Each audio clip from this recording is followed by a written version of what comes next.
Прывітанне, шаноўныя сябры, сённяшні герой беларускай гісторыі, эсэй Ігната Абдзіраловіча «Адвечным шляхам». Эта кніга з'явілася ў 1921 годзе ў Вільні. Нават можа быць не кніга, а брашура, таму што аб'ём яе зусім невялічкі. Доўгі час яна ляжала ў бібліятэках, у спецсховах. Другі раз з'явілася напрыканцы 80-х гадоў 20-го стагоддзя і, можа быць, паўплывала на нашае мысленне як ніякая іншая брашура ці кніга, як ніякі іншы твор. Таму сёння адвечным шляхам. Што такое адвечным шляхам? Гэта эсэй, у якім Ігнат Абдзіраловіч, гэта псеўдонім Ігната Канчэўскага, які ён абраў, прачытаўшы аповесць Максіма Гарэцкага «Дзве душы». У гэтым эсэі сваёй працы ён спрабуе адказаць на беларускае пытанне. Беларускае пытанне ён разглядае ў такім сэнсе, як жа можна акрэсліць беларускую ідэю. Гэта ідэя ўсходняя, заходняя, гэта ідэя, якая нарадзілася ці не нарадзілася, сфармавалася ці не сфармавалася. Ён разважае вось над гэтымі пытаннямі. І ён ставіць пытанняў больш, чым дае адказаў на іх. Але сама пастаноўка пытання, яна вельмі важная, таму што ён аналізуе вялікі пласт гістарычнага матэрыялу, ён паказвае, якія арыентыры меў наш народ і інтэлігенцыя, шляхта ў розныя часы і таксама прыводзіць да нейкага такога адзінага назоўніка. Што ж важна рабіць цяпер? Маецца на ўвазе, гэта быў пачатак 20-го стагоддзя. Не менш актуальна гэта і на пачатку 21-го стагоддзя. На пачатку трошкі пра аўтара. Ігнат Канчэўскі нарадзіўся ў Вільні ў траўні 1896 году. Ён нарадзіўся ў інтэлігентнай сям'і, ягоны бацька быў судовым чыноўнікам. У сваім сталым веку бацька Ігната Канчэўскага прыняў сан праваслаўнага святара, то бок ён быў даволі пабожны чалавек, і ў кожным разе нават на прыкладзе вось гэтага эсэю «Адвечным шляхам» відаць, наколькі добра Ігнат Канчэўскі знаёмы з біблійным тэкстам.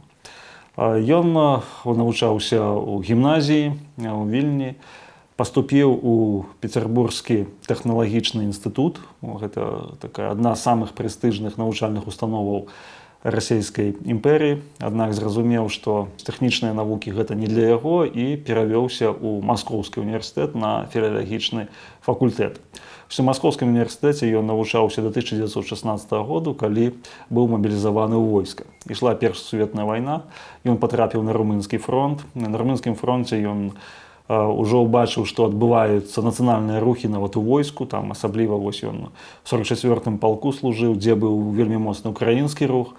Ён бачыў, што падымаецца таксама беларускі рух сярод вайскоўцаў, сярод тых жаўнераў, якія былі набраныя з Беларусі і патрапілі на далёкія ад Беларусі франты. Пэўны час ён знаходзіцца ў войску, а пасля вяртання ён займаецца кааператыўнай справай. Гэта значыць, ён дапамагаў тым людзям, якія страцілі сваю маёмасць, страцілі сродкі для існавання. І такім чынам ён быў у Менску ўжо ў 19-м годзе, а у канцы гэтага году ён апынуўся ў Вільні. У той момант ішла барацьба паміж савецкай Расіяй і Польшчай на тэрыторыі Беларусі. Ён апынаўся то на тэрыторыі, занятай савецкімі войскамі, то пад польскай уладай. І ўрэшце рэшт ён вось спыніўся ў Вільні. У Вільні, дзе ён нарадзіўся, Вільня была яму родным горадам, і 12 траўня 1921 году вось ён скончыў працу над эсэем «Адвечным шляхам». Прынамсі, такая дата стаіць у канцы першага выдання. Першае выданне, яно выйшла зусім невялікім накладам. Яно на той момант не выклікала такога вялікага рэзанансу, ніякіх не было такіх вось абмеркаванняў ці вялікіх такіх дыскусіяў, спрэчак. канфліктаў вакол гэтай працы. Ну і трэба сказаць, што час быў такі. 18 сакавіка 1921 году адбылося падпісанне рыйскай мірнай дамовы, паводле якой Беларусь была падзелена на дзве часткі. Заходняя Беларусь стала часткай Польшчы, і ўсходняя Беларусь яна апынулася пад савецкай уладай. Прадстаўнікі беларускай інтэлігенцыі разглядалі як трагічную падзею, трагічная для лёсу Беларусі, для лёсу беларускага нацыянальнага адраджэння. І вось менавіта ў той час ён заканчвае, і яму ўдаецца выдаць друкам сваю працу адвечным шляхам. На жаль, ён пражыў даволі кароткае жыццё. Ён быў хворы на сухоты, як і многія прадстаўнікі беларускай інтэлігенцыі. Да канца жыцця імкнуўся дапамагаць беларускім навучэнцам у Віленскай гімназіі. Ён вёў там геаграфічны гурток, дапамагаў розным людзям падняць сваю адукацыю, асвету, але хвароба няўмольна развівалася. І таму 21 красавіка 1923 году ён адышоў у вечнасць. Ось такі лёс аўтара адвечным шляхам. Цяпер звернемся да кантэксту, у якім кантэксце была напісана гэта праца. Увогуле, пачатак 20 стагоддзя – гэта час беларускага нацыянальнага адраджэння. Гэта час, калі з'яўляюцца першыя беларускія перыёдыкі, калі пачынаецца наша класічная літаратура, выдаюць свае першыя зборнікі Янка Купала, Якуб Колас, выходзіць зборнік «Вянок» Максіма Богдановича, калі пачынае працаваць Максім Гарэцкі на літаратурнай ніве, калі з'яўляецца інтэлектуальны часопіс такі вось «Маладая Беларусь», выходзіць у Пецярбургу, з'яўляюцца беларускія выдавецтвы, і вось беларускае адраджэнне, оно ставіць такое сутнаснае пытанне: хто ж такія беларусы, у чым сутнасць беларускасці. Ігнат Канчэўскі, ён быў адным з тых, хто паспрабаваў адказаць на пытанне, у чым сутнасць беларускасці і наколькі вось гэта з'ява акрэсленая. У сваім эсэ ён піша, што мы можам дакладна сказаць, што вось Расія, напрыклад, яна належыць да візантыйскай культуры, Польшча да лацінскай культуры, то культура Беларусі, яна невыразная, неакрэсленая. Беларусь, яна паміж усходам і захадам. У канцы Першай сусветнай вайны адбываецца такі беларускі нацыянальны ўздым. Мноства людзей, яны далучаюцца да беларускай справы.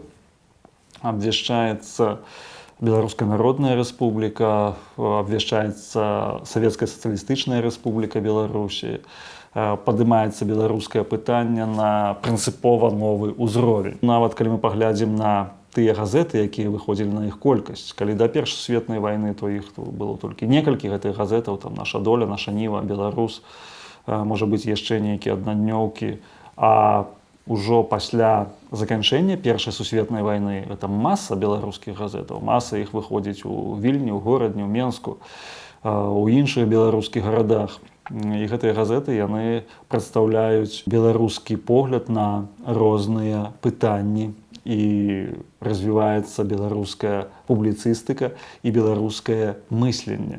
У прынцыпе, эсэ адвечным шляхам – гэта філазофскі эсэ, гэта філазофія гісторыі, калі хочаце асэнсавання такой вось беларускай філазофіі гісторыі. Ён пачынае свой эсэй з такой цытаты Максіма Богдановича, потому што Максім Богданович гэта адзін з тых, хто быў відавочна блізкі аўтару, і у Максіма Богдановича ёсць таксама такі эсэ «Беларускае адраджэнне». Ён пісаў пра гэта, ён цікавіўся.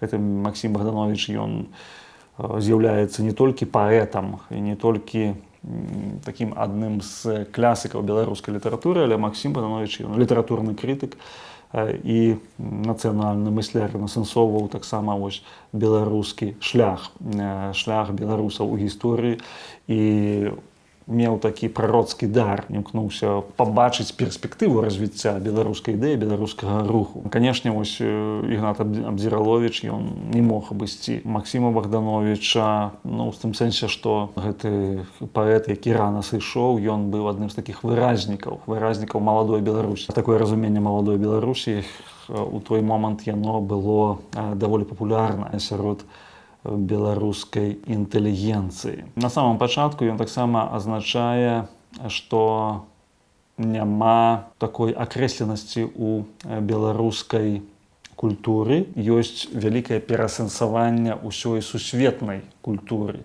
усіх каштоўнасцяў, якімі да гэтага часу жыло чалавецтва. Ён разумеў, што гэты стан даволі такі плыткі, ён ужо не толькі беларускай культуры, яна плыткая, неакрэсленая, але ўвогуле сусветная культура ў гэткім стане. Ён прыводзіць такі вось цікавы эпіграф. Час, калі трэба журыцца душою над свежым магілай пуста пранёсшыхся днёў. На самым пачатку ён дае такі свой погляд на вынікі Першай сусветнай вайны. Ён кажа, што Першая сусветная вайна, яна, ў прынцыпе, зрабіла адну вельмі важную справу. І гэта справа палягае на тым, што была пастаўлена пад пагрозу ўся еўрапейская культура. І многія еўрапейскія народы, якія мелі багатую культуру яшчэ з часоў Эллады, з часоў Рымскай імперыі, яны засталіся нібы беднякі, нібы наноў трэба падымаць тыя самыя пытанні і наноў на іх адказваць. І вось у гэтым ён бачыў і шанец для беларускага адраджэння. То бок, з аднаго боку, беларусы толькі пачынаюць сваё нацыянальнае адраджэнне усведамлення, хто яны такія. А з іншага боку, вось Першая сусветная вайна стварыла такія ўмовы, што фактычна ўсе народы у тым ці іншым сэнсе яны як бы пачынаюць сваё жыццё з новага аркуша, яны пачынаюць з новай адпраўной кропкі. Таму стартавыя магчымасці, пры ўсіх умоўнасцях, яны даволі падобныя. І ў гэтым сэнсе ён бачыць шанец для беларускага адраджэння упісацца ў еўрапейскую культуру, у культуру цывілізацыйную, хаду падзеяў у якасці такога самастойнага чынніка. Маецца на ўвазе, што беларусы могуць стаць тым народам, які будзе сутворцам новай еўрапейскай культуры, якая абнаўлялася пасля Першай сусветнай вайны. Это з аднаго боку. А з іншага боку, безумоўна, была вялікая праблема. Праблема ў тым, што самі беларусы да гэтага не гатовыя. І вось ён кажа, што самая істотная беларуская праблема, яна палягае ў тым, што няма акрэсленасці у беларускай ідэі. Вось дзе яна на ўсходзе, на захадзе. І разважаючы над гэтым пытаннем, ён кажа, што ў рэшце рэшт беларусы яны не належаць ні да ўсходу, ні да захаду. Беларусы, як і невялікая колькасць народаў, яны знаходзяцца паміж усходам і захадам. Ён адносіць таксама украінцаў і балканскіх славянаў вось да гэтай групы народаў, што і ўсход, і захад яны сутыкаліся вось на гэтай тэрыторыі і працягваюць сваё сутыкненне. І што беларусы, апранаючы то ўсходнюю, то заходнюю вопратку, яны не адчуваюць сябе утульна ў ёй і камфортна, яны не адчуваюць сябе самімі сабой. Чаму? Таму што яны не вырабілі сваёй уласнай культуры. Чаму так адбылося? Ён кажа, што у X стагоддзі, калі хрысціянства прыходзіла на славянскія землі, то вось усходнія славяне яны абралі візантыйскі ўзор, утварылася адна культура, адна цывілізацыя, а заходнія славяне абралі лацінскі ўзор, і утварылася іншая культура, іншая цывілізацыя. І вось якраз у Беларусі, якая пазбылася паганства, але пазбылася яго не да канца, так і не адбылося засваенне ні усходняй візантыйскай культуры, ні заходняй лацінскай культуры. Але вельмі доўгі час паганства нават яно было даволі такім істотным чыннікам культурнага жыцця Беларусі. Ён нават прыгадвае, што ў слове аб палку Ігаравым ёсць такія радкі пра Усяслава Полацкага, што ён з аднаго боку з раніцы слухае ютрань у Полацку, а пасля, перакінуўшыся ў ваўка, бяжыць слухаць абедню ў Кіеў, у кіеўскую Сафію. І ў гэтым сэнсе вось Абдзіраловіч сапраўды кажа, што нейкае ёсць суіснаванне хрысціянства і паганства. Да чаго-то прывяло беларускі народ. Адбылося страта эліты. Шляхта, ён, дарэчы, вельмі негатыўна так ставіцца да шляхты, накрэслівае шляхту як такіх здраднікаў. Яна пайшла адным шляхам, а народ застаўся ў духоўнай цемры. Ён вельмі так негатыўна ацэньвае, напрыклад, кіраванне вялікага князя літоўскага Вітаўта. Ён кажа, што Вітаўт ён не мог выбраць паміж польскай шляхтай і беларускімі князямі, што былі беларускія князі, якія імкнуліся стаяць на тым грунце яшчэ старажытна-полацкай дзяржаўнасці. Такая мая інтэрпрэтацыя, а была шляхта, якая імкнулася пераняць польскія ўзоры. І ён апынуўся паміж. Ён не мог выбраць, дзе будзе жыць народ Вялікага княства літоўскага. І ўрэшце рэшт гэта прывяло да такога расколу паміж набілітэтам, арыстакратыяй і простым народам. Далей ён кажа, што адбылася рэфармацыя. І да гэтага часу на нашай зямлі у вёсках і мястэчках ёсць каменныя муры былых кальвінскіх храмаў. І што кальвінская пропаведзь яна была прамоўлена ў самае сэрца Беларусі, але беларускі народ яе не прыняў. Беларускі народ не прыняў чаму? Таму што не было гэтай акрэсленасці, што ўжо эліта яна здрадзіла народу, народ ён быў не гатовы прыняць гэтага, і такім чынам адразу на змену пратэстантызму, на змену кальвінізму, рэфармацыі прыйшоў каталіцызм, затым прыйшло праваслаўе. І атрымалася так, што у беларускім грамадстве ёсць прыхільнасць і да захаду, і да ўсходу. То бок адна частка прыхільная да захаду, іншая прыхільная да ўсходу. Але што з гэтага маюць беларусы? Таму што тыя, хто прыхільныя да ўсходу, яны працуюць на ўсход, на вялікую Расію, а тыя, хто прыхільны да захаду, яны працуюць на вялікую Польшчу. І атрымліваецца, што у Беларусі эліта свая адсутнічае проста пры такой сітуацыі. І тут узнікае адзін такі вельмі важны арыентыр. І арыентыр ён у чым палягае? Палягае ў прыкладзе Францыска Скарыны. У першай частцы свайго эсэю, які называецца «Беларусь паміж усходам і захадам», якраз Францыск Скарына ён з'яўляецца некалькі разоў. У першы раз ён узгадвае Скарыну такім паэтычным такім вобразам, што Скарына нібыта гаворыць чытачу, што на берагах Дзвіны я быў юраем, я быў візантыйцам. Калі я паехаў у Кракаў, я стаў францішкам, лаціннікам. Але насамрэч Скарына не быў ні адным, ні другім. Ён быў вольным чалавекам, чалавекам вольнага духу.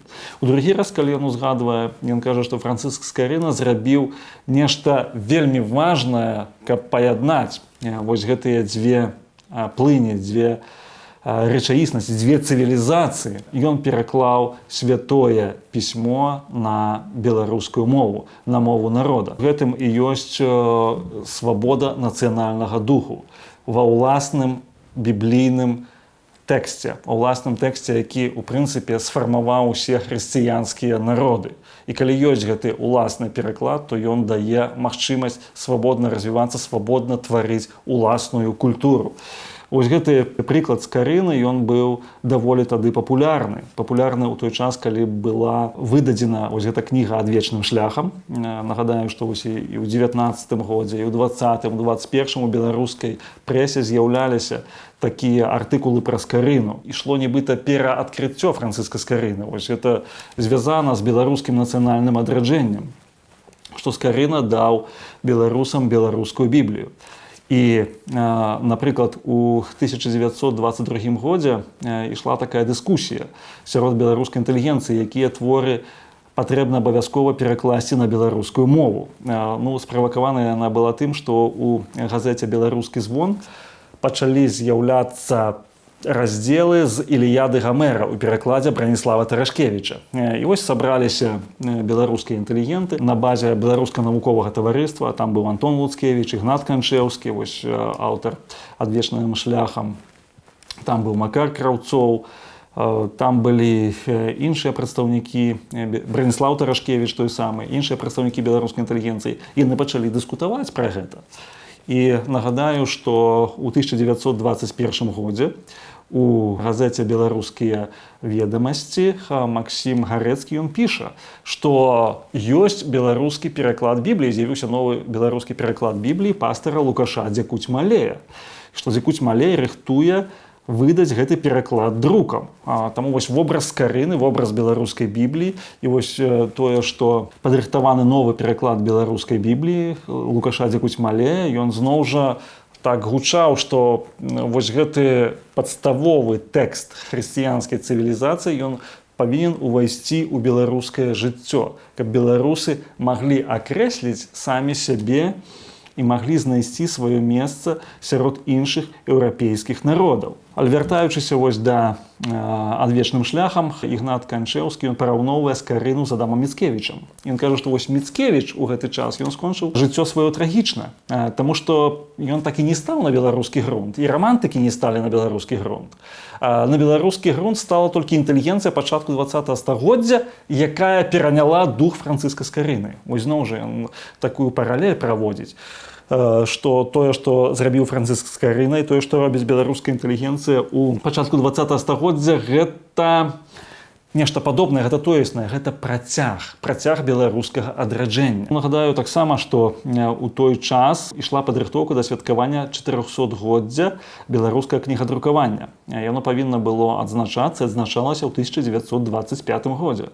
На 1925 год было прымеркавана выданне першага беларускамоўнага Евангелля у перакладзе Лукаша Дзекуцьмалея і Антона Луцкевіча, а з 1923 году Антон Луцкевіч ён далучаецца ось да працы выдання беларускай Бібліі. Антон Луцкевіч, які ў прынцыпе з'яўляецца такім патрыярхам беларускага нацыянальнага руху, які напісаў вельмі шмат літаратурнай крытыкі, які стварыў увогуле такія асновы для беларускай нацыянальнай ідэі. Вось ён далучаецца да перакладу і выдання беларускай Бібліі. Да гэтага праекту далучаюцца таксама і Галяш Леўчык, наш славуты паэт, які стаў пратэстантам дзесьці прыкладна ў 24-м ці ў 25-м годзе. Таксама Александр Уласаў, першы рэдактар выдавец нашай Нівы. І вось гэтае святкаванне 400годдзя беларускага кнігадрукавання, яно адбывалася таксама пад знакам беларускай Бібліі. І нават у савецкай Беларусі, у савецкім Менску немагчыма было адмінуць вось гэты прыклад Скарыны і прыклад перакладу Бібліі як адказ на беларускае пытанне. Абдзіраловіч ён звяртаецца да пытання формы і зместу, да пытання характарыстыкі захаду і ўсходу. Пад усходам ён мае на ўвазе расійскую імперію, ввогуле расійскую дзяржаву. Ён кажа, што калі мы кажам пра ўсход, вось візантыйскую культуру, то там культура цэласная, цэльная. Яна не прадугледжвае нейкіх ваганняў, кампрамісаў і гэтак далей. І ён паказвае, што калі нешта адбываецца, напрыклад, ён бярэ за аснову рэформы Пятра I.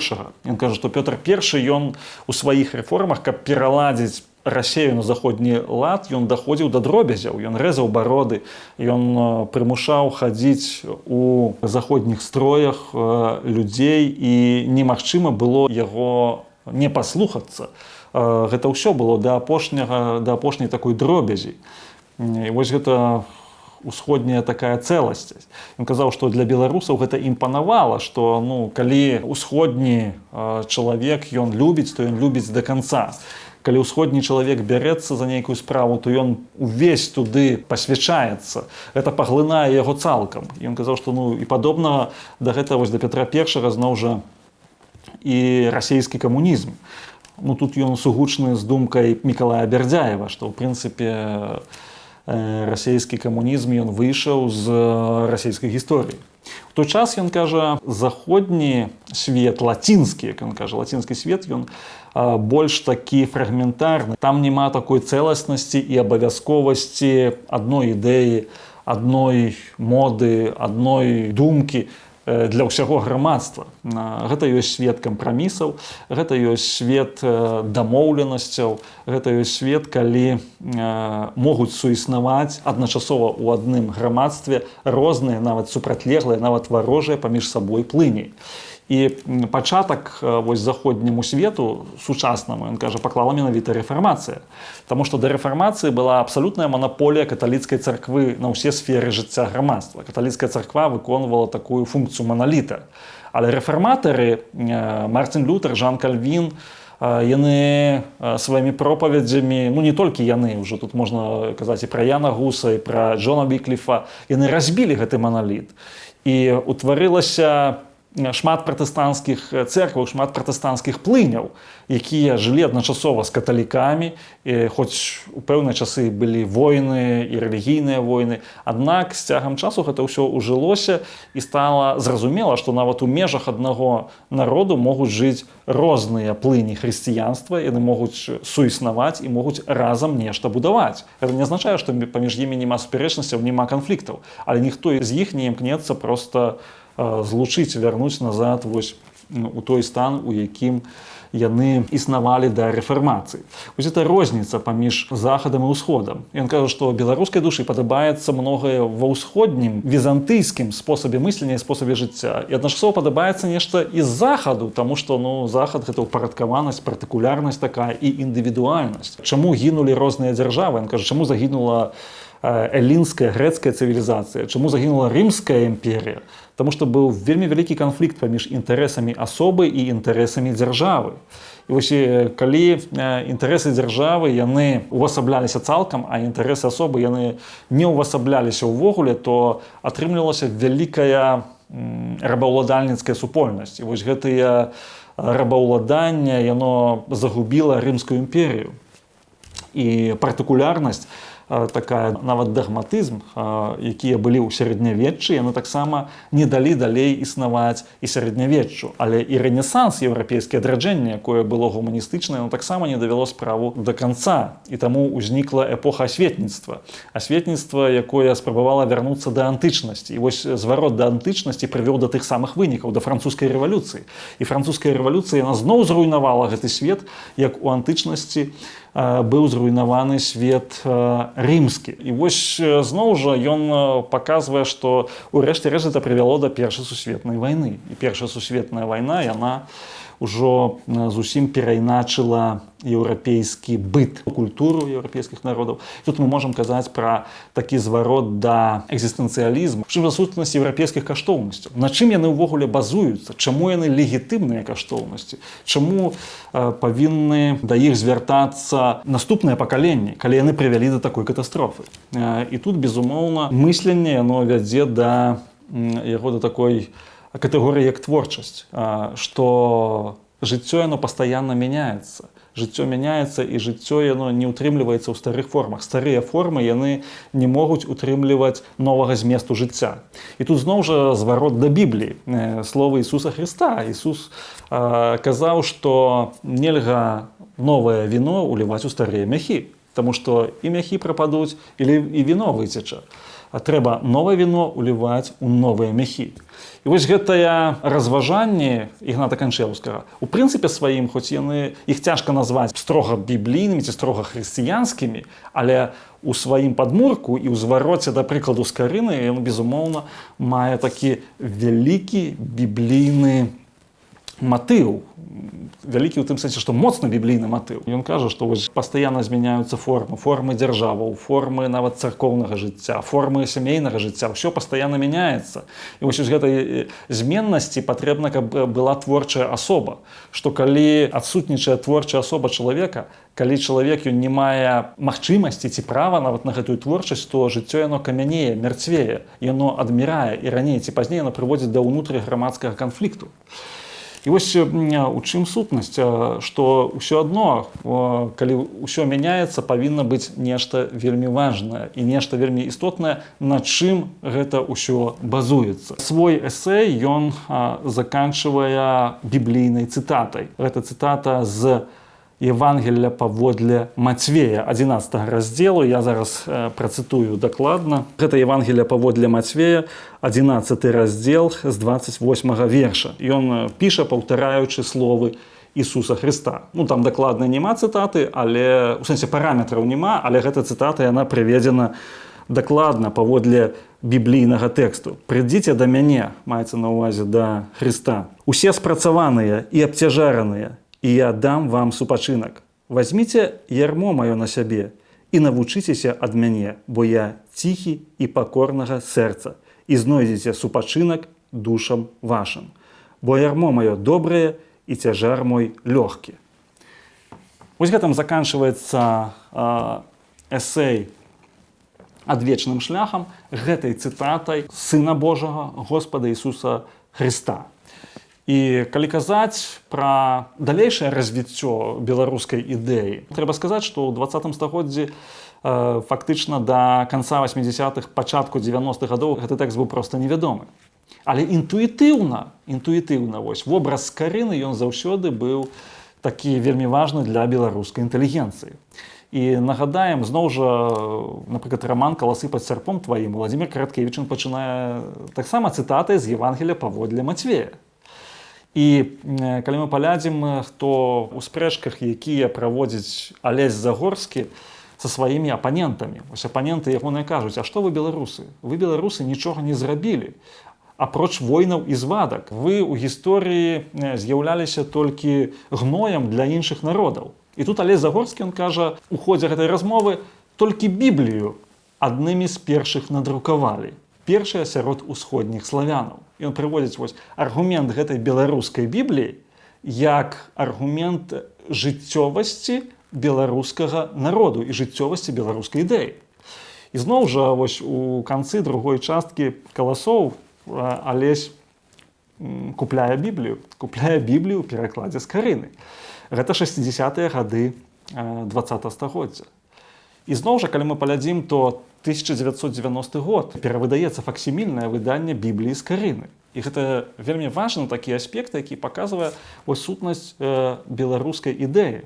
Таму што беларуская ідэя, яна можа быць упісана ў агульначалавечую ідэю толькі на аснове базавага тэксту. Тэксту, які сфармаваў вялікую хрысціянскую цывілізацыю. А гэта тэкст Бібліі. І Бібліі на сваёй роднай мове. І сёння мы маем шэраг перакладаў біблійных тэкстаў на беларускую мову. Выйшла вось недавно поўная Біблія ў перакладзе з арыгінальных моваў. На беларускую Біблію ў перакладзе пастора Антонія Бокуна. І ёсць Біблія ў перакладзе Васіля Сёмухі, ёсць Біблія ў перакладзе ксяндза Владзіслава Чарняўскага, выдадзеная беларускім біблійным таварыствам. Сёння шмат ёсць рэчаў, якія дазваляюць прачытаць усю Біблію, у тым ліку электронныя варыянты, самыя розныя рэсурсы, дзе можна прачытаць Біблію, супаставіць пераклады і гэтак далей. І вельмі важны момант гэта тое, ці будзе Біблія прачытана. Вось тое, да чаго заклікаюць многія беларускія інтэлектуалы, гэта не толькі мець Біблію, але яе прачытаць, каб усвядоміць, хто мы такія. Дзякуй за ўвагу.